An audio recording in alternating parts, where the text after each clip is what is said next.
biggest problem with Olympus Has Fallen is that it doesn't know what it wants to be about.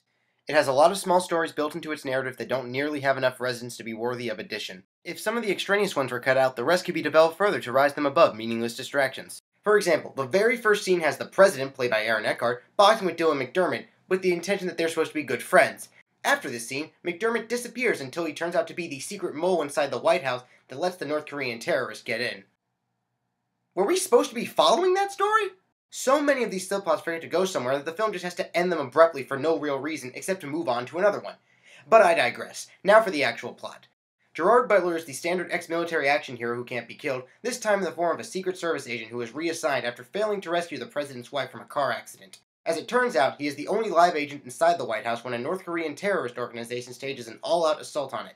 The North Koreans are gearing up for war, and want the U.S. to withdraw its forces from the South so they could actually win, but they also want access to the U.S.'s nuclear sites, but honestly, it's not really clear which of these is their ultimate goal. But basically, they kidnap and hold the president hostage until they get what they want. Phoning it in as the acting president while Eckhart is indisposed is Morgan Freeman, who really has nothing to do here other than be there for the posters. Anyway, with Butler as their man on the inside, they try and work out a way to save the president and prevent all-out nuclear war.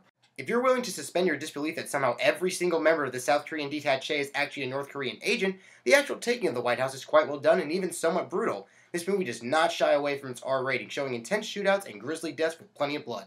Even when it gets almost comical at how well prepared these terrorists are, it tries to show how deadly serious they can be, and for that I give it credit. Unfortunately, that really isn't enough to save this movie, as it all comes back to the movie trying to do way too much. So many characters are brought up like Butler's wife or the president's son, with what seems like an intent for payoff that sadly never comes.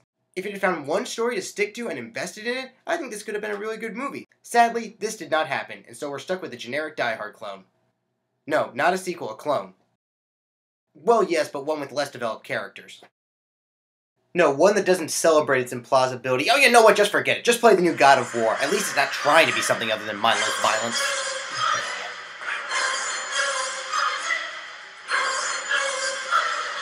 It's God of War. If you like the other ones, you'll like this one.